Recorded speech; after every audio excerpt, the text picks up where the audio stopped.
За өнөөдөр хийдүүлээ нэгэн сонирхолтой гэх юм уу, аимшигтай гэх юм уу, одоо болтол энэ үйл явдал болсоор байгаа зүйлийн талаар ярилцах болно. I don't even know where to start. Today is my sister's birthday. TikTok-ыг одоо мэдгүй хүн бараг байхгүй бах. Дэлхий дээр бол 1 тэрбум хүн TikTok-ыг өдөр тутамдаа ашигладаг. Америкт болохоор 150 сая гаруй хүн өдөр тутамдаа TikTok-ыг ашигладаг гэсэн судалгаа байд юм байна. Америкч одоо бараг 300 сая хүнтэй гэхэд бараг тал нь ашигладаг гэсэн үг байгаа байхгүй юу? За ингээд ярианд орцгоё.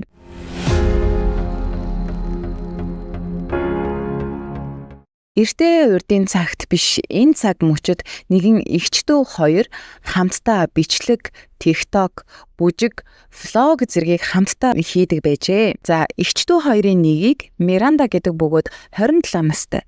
Миранда нь бүжигчин, бүжиг дэглэж олон нийтийн сүлжээнд их том инфлюенсер. Түүний дүүг нь Melanie гэдэг. Melanie-гийн хувьд эгчтэйгээ адилхан бүжиглэх авьяастай TikToker бас YouTuber эмэгтэй. За эгчдүү хоёр хоёулаа хөлд орсон цагаас бүжиглэх сонирхолтой байсан учраас хоёулаа бүжгийн дугуулмд хамтдаа бүжиглэж хамтдаа авьяасаа хөгжүүлсээр иржээ. Тэр хоёр хамтдаа бүжиглэхийн хажуугаар нэгээ дэмжиж тэмцээн оролдоонд орохт нь хүртэл очдог байсан байна. За TikTok дэлхийд даяар од болох үед Miranda, Melanie хоёр хамтдаа нэг TikTok аккаунт нээж ихэнхдээ бүжгийн бичлэгнүүд оруулж эхэлсэн байдаг байна. За эгчдүү хоёрын TikTok маш олон дагагчтай болохын хэрээр тэд өөрсдийн хийж байгаа зүйлсээ ажил хэрэг болгож амжилттай явахыг хүсч эхэлсэн. Stop. What the hell are you talking about?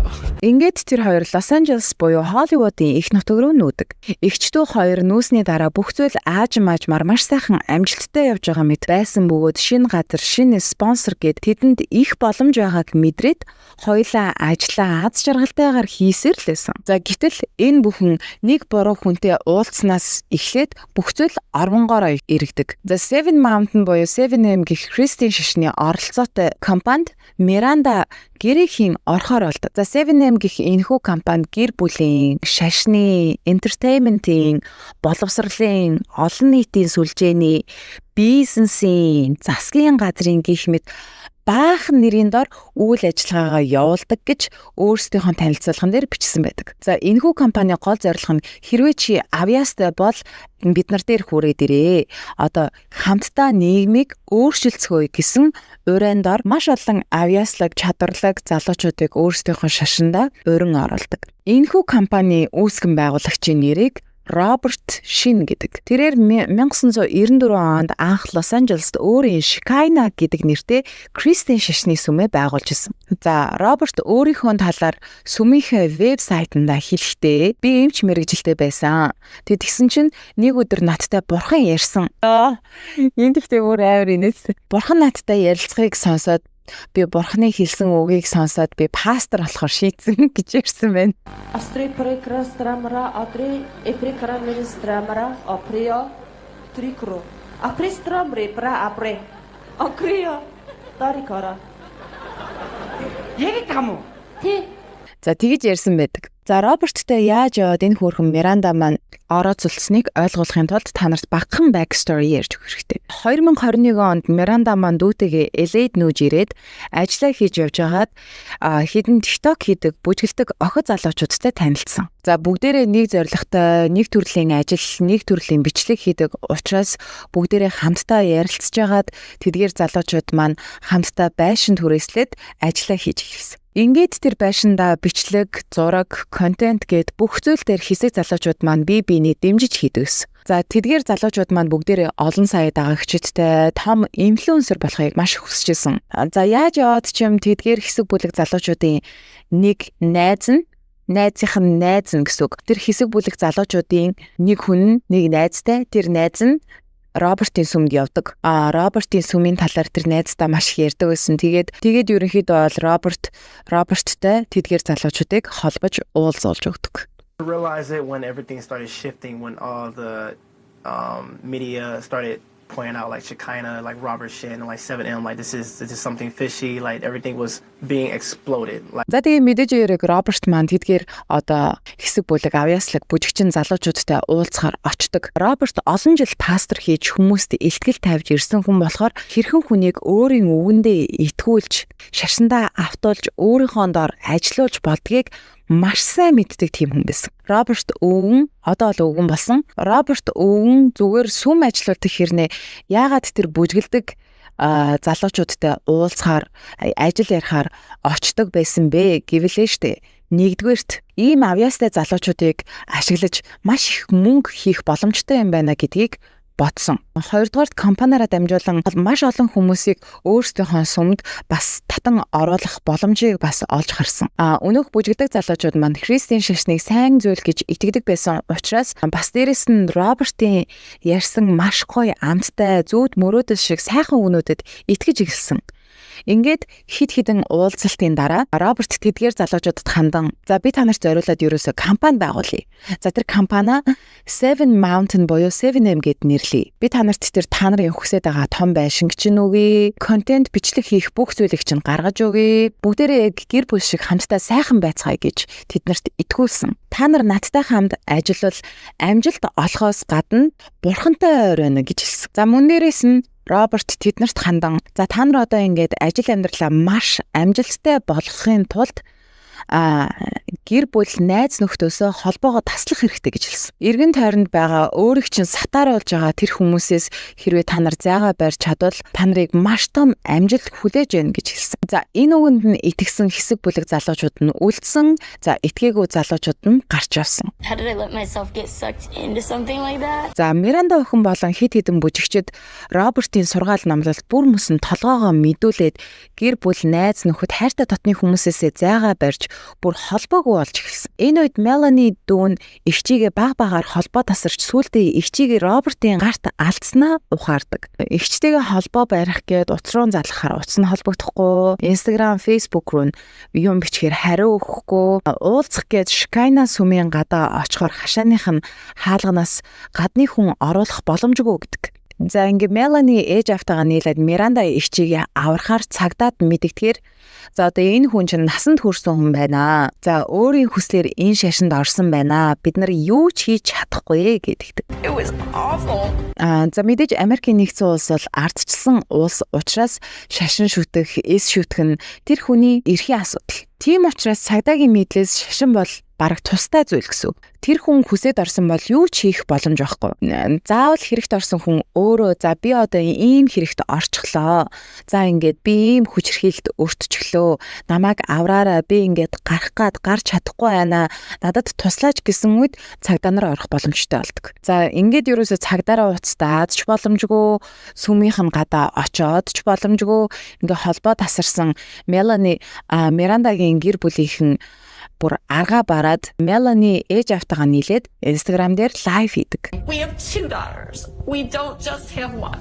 Мелани аав ээжтэйгээ олон нийтийн сүлжээнд лайв хийж манай их ч одоо ингээд ухаангүй хүн шиг тархиа угаалгачихлаа. Бид нар ерөөсөө уулзаж чадахгүй байна. 7M гэдэг одоо ийм компаниудад толгоогоо мэдүүлж эхлэе. Роберт гэдэг ийм хүний өвгөнд бүр автчихлаа. 7M Роберт чи ингээд одоо сонсч ивэл яаж иж байгаад би та нарт хариугч нь барина. Бид нар ингээд эгчийгээ та нарт ингээд өгөхгүй. Бид нар ингээд гэр бүлийнхаа гишүүнд ингэж шууд бууж өгөхгүй. Бид нарыг ингээд зогсон гэж бодож ивэл буруу бодож байна. Гэт лайв хийсний дараа маш олон хүмүүсийн анхааралд Роберт болон 7M компани орж ирсэн. За Роберт энэ үед өөрийн дор ажиллаж байгаа инфлюенсер залуучуудтай за та нар гэр бүлтэйгээ уулзах хэрэгтэй. Жилд 1 юм уу 2 удаа явж уулзаа. Тэгээ тэгэхгүй бол ингээд олонний анхааралд хийдүүлээ өртөөд байна. Олонний анхааралд өртөж байна гэдэг чинь бидний ажлыг доош нь татна. Та нарын сэтгэл санааг чинь доош нь унгаана. Бид нарт садаа олно гэсэн үг гэж ятгах ирсэн. Уулзах үедээ олон нийтийн сүлжээнд та нар гэр бүлтэйгээ байгаагаа харуулах хэрэгтэй байна гэдгийг нөгөө л нэг сайхан яриагаараа ойлгуулж шилдэг байсан.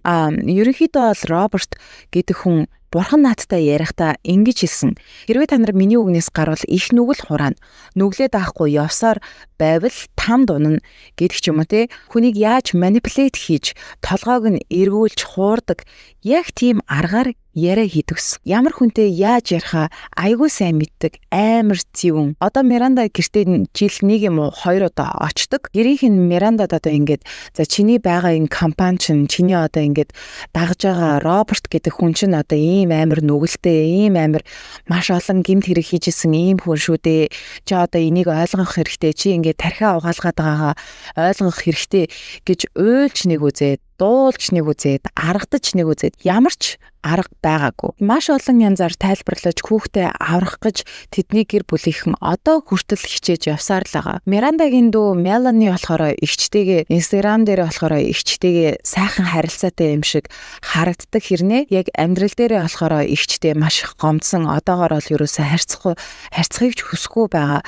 Эгчигээ үнэхээр ухаан ороосоо гэж хүсэж байгаа гэж ярьж байсан. Miranda said that you locked her out of the Wilkins sisters Instagram account and that's the reason that she started her own solo account. What's your response to that? Taking us back to that day, that was the day that she refused to get on the plane to go to my grandfather's funeral. So За та нар Мирандагийн IG руу н ороод үзүүлээ штэ. Нэг сонин нүдэнд нь гал байхгүй, сүнсгүй юм шиг нэг эвгүй эмхтэй заяа. Зүгээрээ би аз жаргалтай байгаа. Би өөрөө энэ замыг сонгосон. Та нарт надад илүү дутуу юм заах гээд хэрэггүй.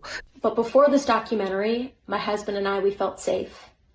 Now that this documentary is out, we feel like our lives have been put in danger. Би одоо ингээд аз жаргалтай, нөхөртэй, ажилтай, амьдралтай хүн та нар одоо ингээд бити ингээд надад илүү дутуу юм заагаад гэж ярьдаг. Бага байдал нь яг нэг юм утсан хүүхэлтэй шиг болцсон гэх юм уу? Роберт гэх энэ хүн болохоор бүр нүглэн нүдэрээ гарсан аимшигтэй хүн бэлээ. Яа бурхан минь та нар ингээд сонсоод ингээд бүр ямар амар аимшигтэй өвгөн бэ гэж бодсон заяа. Маш олон эмэгтэйчүүдийг өөрийнхөө өвгөнд автуулж хүчнэжсэн заяа. Өөрөө гэр бүлтэй, их нэртэй, хүүхдүүдтэй хүн. Тэгээ тийм өвгөн бэжиж одоо ингээд юм эмэгтэйчүүдийг за хэрвээ чи надтай ойрхон байвал чи бурхантай ойрхон байна гэсэн үг гэд ойртуулдаг. Роберт болохоор өөрийнхөө сүмээр орж ирсэн мөнгөөрөө хідэн бизнес ажиллаулдаг. За тэр өөрийн гэсэн хувийн бизнестэй болохоор сүмдээ явдаг хідэн хүмүүсийн ажиллаулдаг. Сүмдээ явдаг хідэн хүмүүсийн ажиллаулахдаа нийгмийн хамгийн доод үнэлгээгээр цалинг нь бодож өгдөг. За тэгээд цалинг нь бодож өгөхдөө за одоо ингээд чи манай сүмд амьдарч байгаа. За одоо ингээд орон байрны чи мөнгийг хаслаа. Чиний хоолундны чи мөнгийг хаслаа. Гэх мэт янз бүрийн тийм мөнгнүүд хассаар хагаад бүр маш бага мөнгө авдаг. Тэгээд тэгсэн хэрнээ тэр хүмүүс яагаад тэр Роберт дээр ажиллаад байдаг вэ гэхээр тэд нар өөрсдийгөө бурхантай ойрхон байна гэж боддог учраас Робертийн дор ажилласаар байдаг. За Роберт болохоор за та нар хэрвээ миний үгнээс гарах юм бол та нарын нүгэл чинь ихснэ. Та нар хэрвээ ингэ нүглээд байхгүй явсаар байх юм бол та нар тамд унаж маш аимшигтайгаар зовх болно гэдэг ч юм уу те. За одоо там гэдэг бол бүр үнэхээр аимшигтай зүйл. Тэгээ тийм болохоор та нар ингээд юм бурхантай ойрхон байх хэвээр та нар зөв зүйлийг хийж явах ёстой. Ингээд зөв зүйл хийнэ гэдэг чинь ерөөсөө миний үгээр байх хэвээр гэдэг. Ингээ яриад байх юм бол бүр дуусахгүй маш их зүйлэд байгаа заяа. Зүгээр л маш сайн итгүүлж хүний тархийг маш сайн угаадаг тийм хүн. За энэхүү түүхийг маш товчхон ярихыг хичээлээ. Хэрвээ та нар энэхүү түүхийн Миранда, Мелани болон энэ Роберт гэдэг энэ нүгэлтэй өвгний талаар илүү дэлгэрэнгүй мэдмээр байвал Netflix дээр байгаа шүү. Тэгээд үзээрэй. За хүн ямар ч шашин шүтдэг байж болно. Бүх шашин өөрсдийн гэсэн давуу талтай, сайн зүйл рүү хөтэлдэг тийм юмтай. За бас сул тал ч гэсэн байгаа байх. Гэхдээ мэдээж хэрэг юм гэдэг хэмжээ хязгаартай байх хэрэгтэй. Хичнээн их боловсралтай байсан ч мэдрэмжгүй, ухаангүй байвал одоо энэ хүүхэн шиг хин нэгний гарт өөрийнхөө амьдралыг алднаа л гэдгсэн үг. За тэгээд энэ удаагийн бичлэгтээ маань хамт исэн та бүхэндээ баярлалаа. Subscribe хийгээгүй бол subscribe дарахаа мартаа зай. Тэгээд дараагийнхаа бичлэг хүртэл түр баяртай.